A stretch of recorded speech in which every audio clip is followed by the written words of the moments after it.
We normally think that it is I,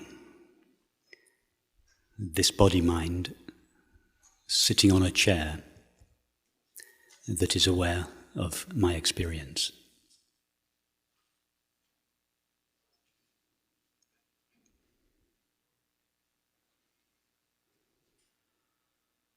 It is not I, the body-mind, that is aware of experience. It is I, awareness, that is aware of experience.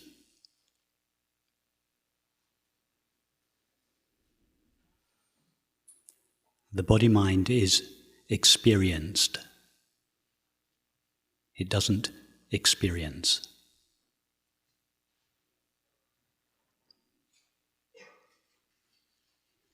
Just check that out for yourself. All we know of the body-mind are a series of thoughts, feelings, images, sensations and perceptions. Just take each of these in turn. Can a thought experience? For instance, is a thought hearing the sound of my voice or seeing the sight of this room?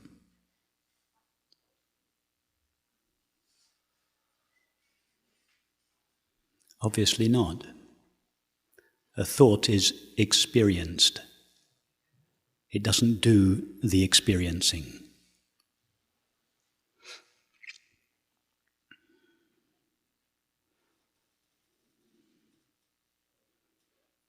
What about an image? Take an image, the image of a friend or your home.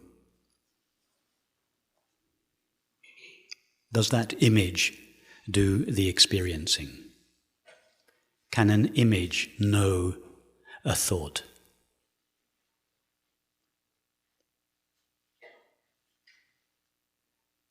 An image is known. It doesn't do the knowing.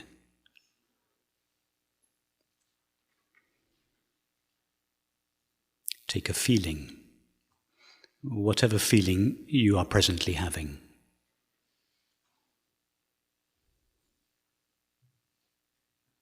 Is that feeling experienced? Or does it do the experiencing?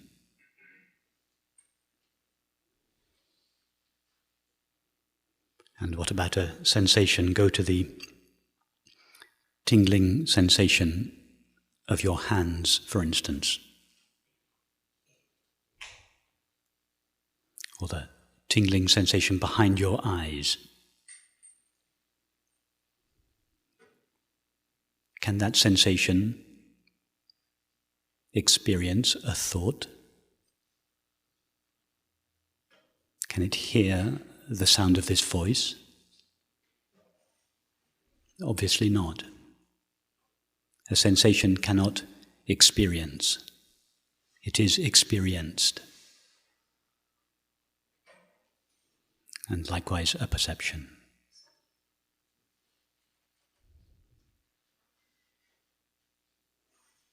So what is it that does the experiencing, that does the knowing of experience?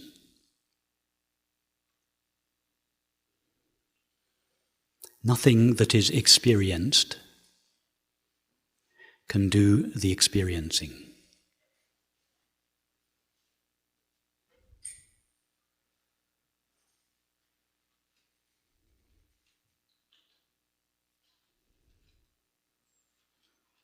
The body and the mind, that is the current flow of thoughts, images, feelings, sensations. These are all experienced. By what?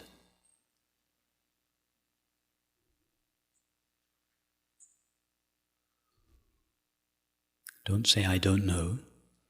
It is obviously you that is experiencing whatever it is that is being experienced now, your current thought, feeling, image, sensation, and perception.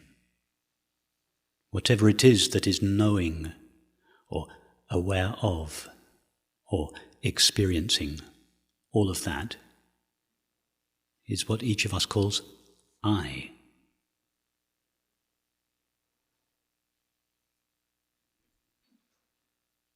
What does this I refer to?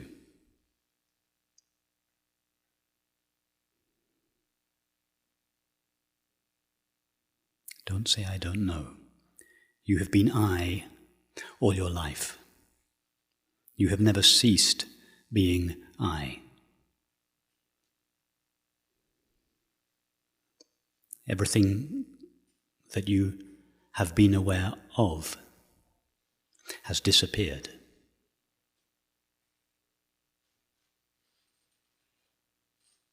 But the I that is aware of it has not disappeared.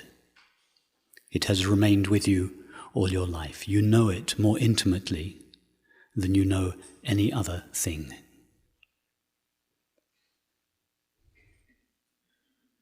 Even your most intimate thoughts and feelings are like strangers compared to the intimacy of I.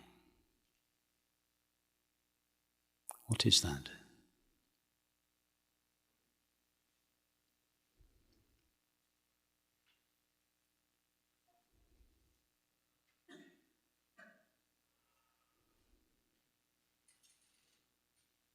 Don't go looking for it with your mind.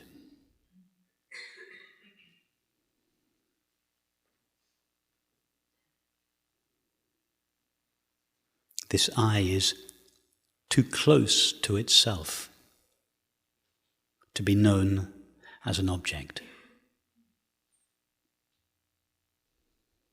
I cannot turn its attention towards itself. It is too close to itself to know itself in subject-object relationship.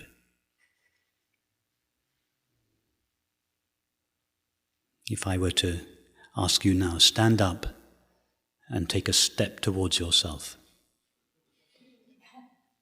where would you go? You're too close to yourself to be able to take a step towards yourself. You can only take a step apparently towards something that is other than yourself.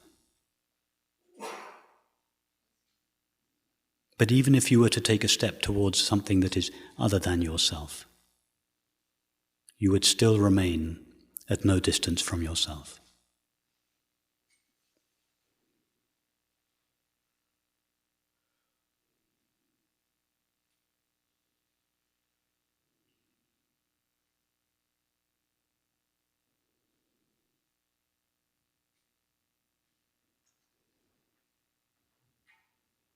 Please don't think that I'm talking about some extraordinary consciousness that I have some special access to.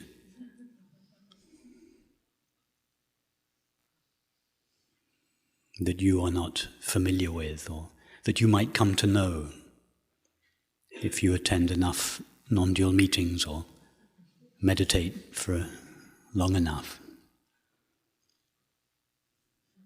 I'm simply talking about the very knowing with which each of us is now knowing their experience.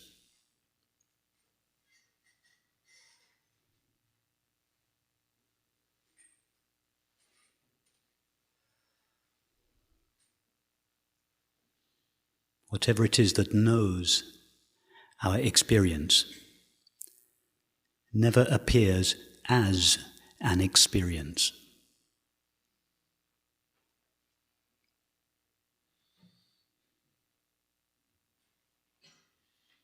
And for that reason, most people think that it is absent and that it has to be sought or cultivated.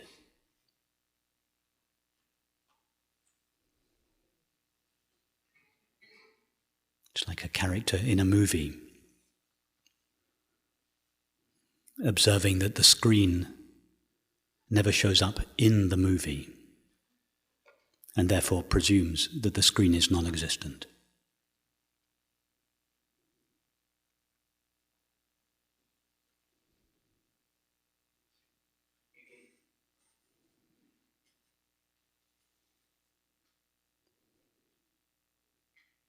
To look for that which is aware of our experience as an experience in the body-mind.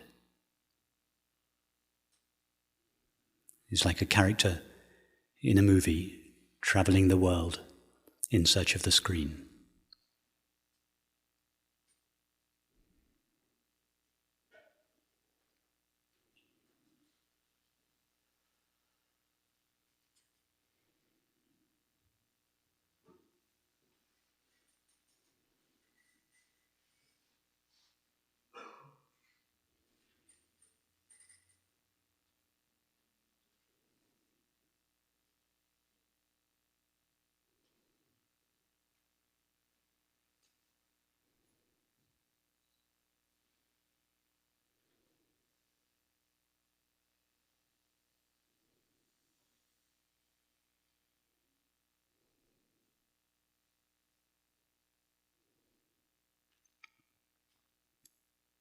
To believe that consciousness or awareness is located in and shares the limits of the body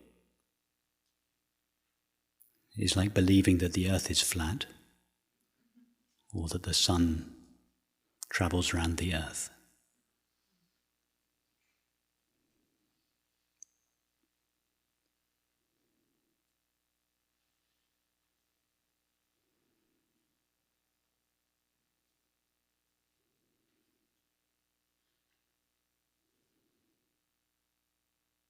To begin with, as we walk around the streets, it does seem as if the earth is more or less flat.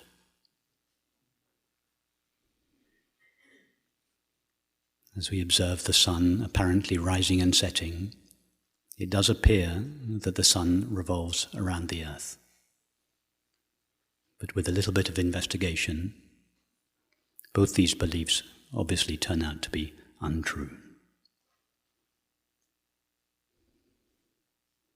To begin with, it does seem as if consciousness is located in the body. But with a little bit of investigation, it turns out to be obviously untrue.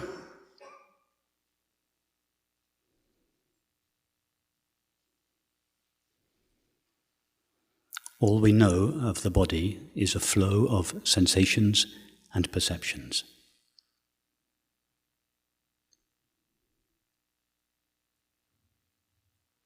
Where do your sensations and perceptions appear?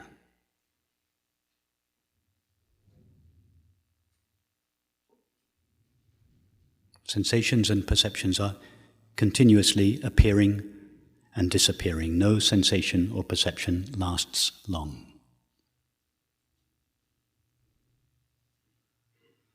Anything that appears must appear on something or in something.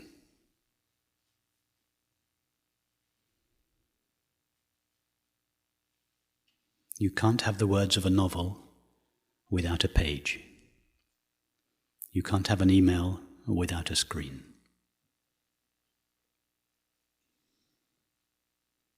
You can't have a sensation or a perception without what?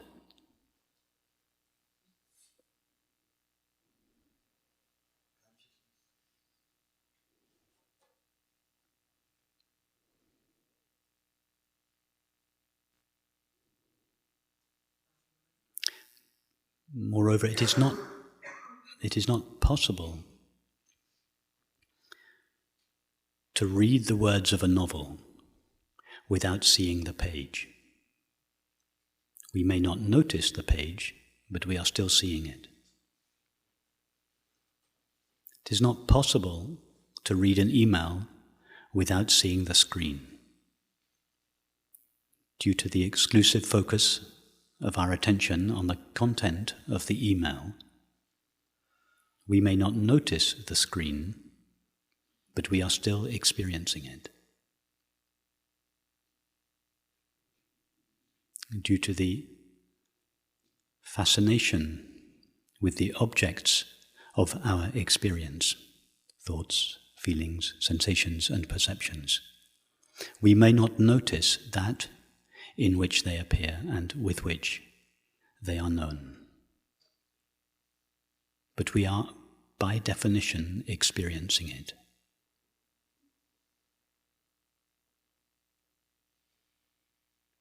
When I say, we are experiencing it, who would the we be?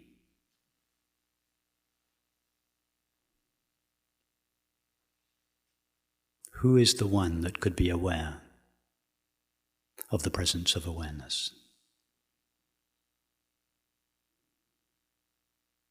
Each of us is now having the experience, I am aware.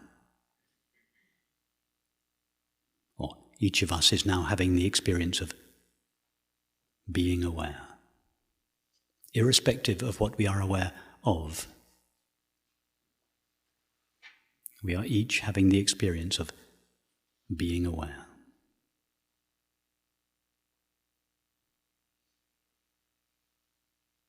What is it that has the experience of being aware? What is it that is aware that we are aware?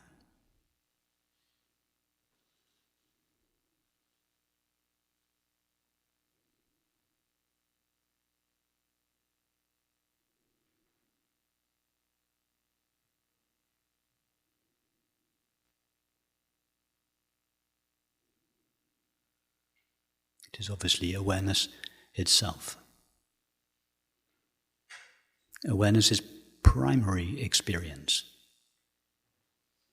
Before it is aware of a mind, a body, or a world, is to be aware of itself.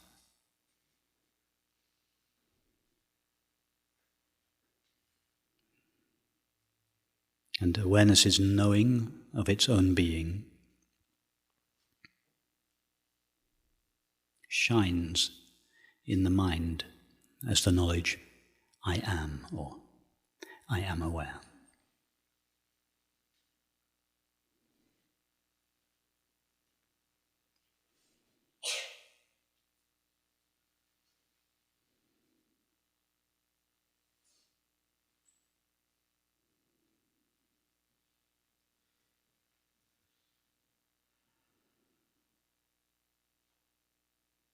Awareness doesn't need, we'll come to questions in a minute.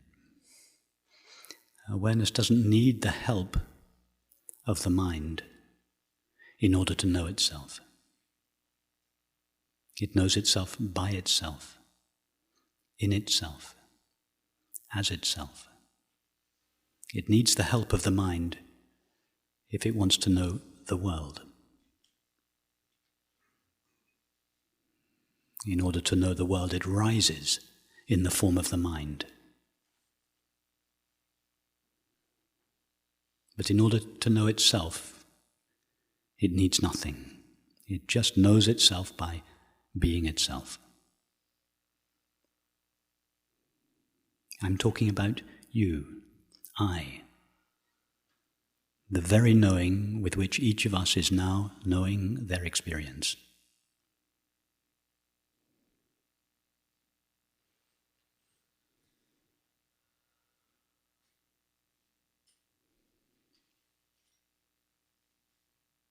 Your current experience, that is your thoughts, your feelings, your sensations, that is sensations of the body, and perceptions of the world, in this case, perceptions of this room. They are all taking place in consciousness, in you. You are not taking place in them.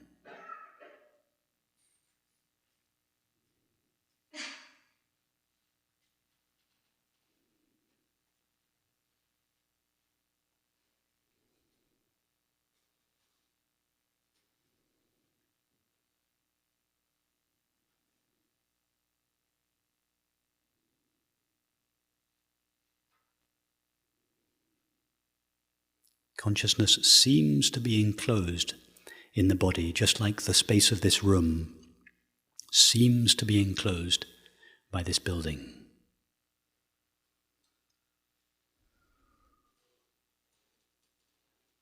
But how many spaces are there in the universe? There is just one infinite space. When this building was put up, nothing happened to that space. It wasn't, a little bit of it wasn't sectioned off from the rest of it. And when this building one day comes down, nothing will happen to the space. It won't suddenly reunite with the rest of the space in the universe.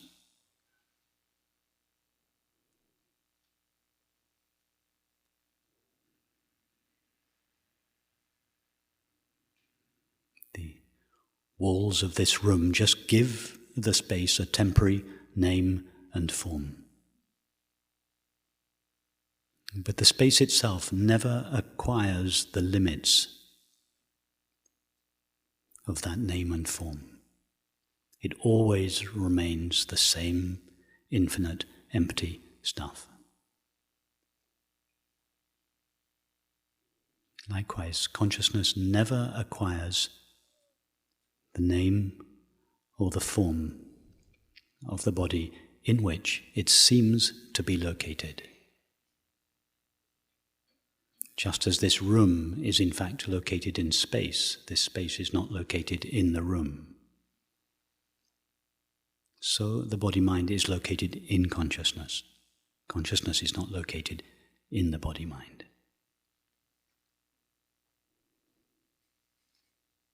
The very knowing with which each of us is now knowing their experience, not some extraordinary mystical cosmic consciousness, but just the very ordinary awareness with which you and I are now knowing our experience, doesn't share the limits or the destiny of the body. It is infinite and eternal, that is unlimited and ever-present. The body and the mind come and go in it.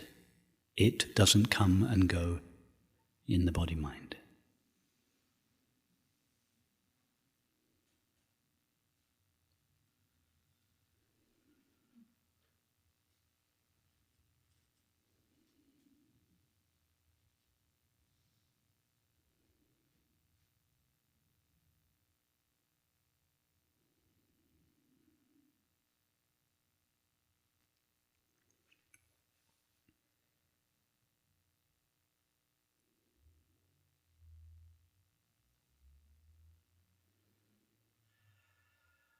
Don't try to think of consciousness.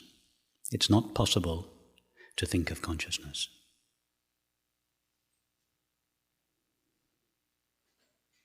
If you think that you're thinking of consciousness, you have mistaken consciousness for an object. It is only possible to think of something with objective qualities.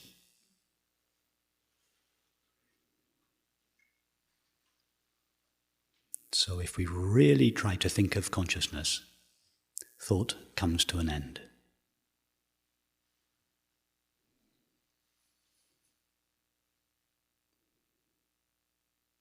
That's why the Shankaracharya said, real thinkers don't think.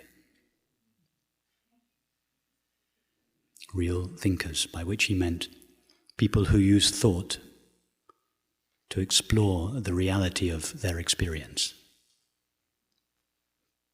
People who take thought all the way to the heart of experience, the reality of experience,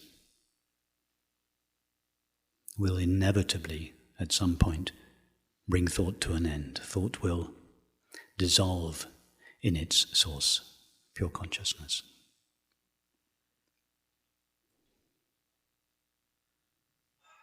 That is why in this approach we don't discipline our thoughts. We don't try to stop thinking. We don't try to focus our thoughts on an object or a mantra or anything like that. Thought is given complete freedom to do whatever it wants. Sooner or later, if thought really falls in love with the reality of its experience,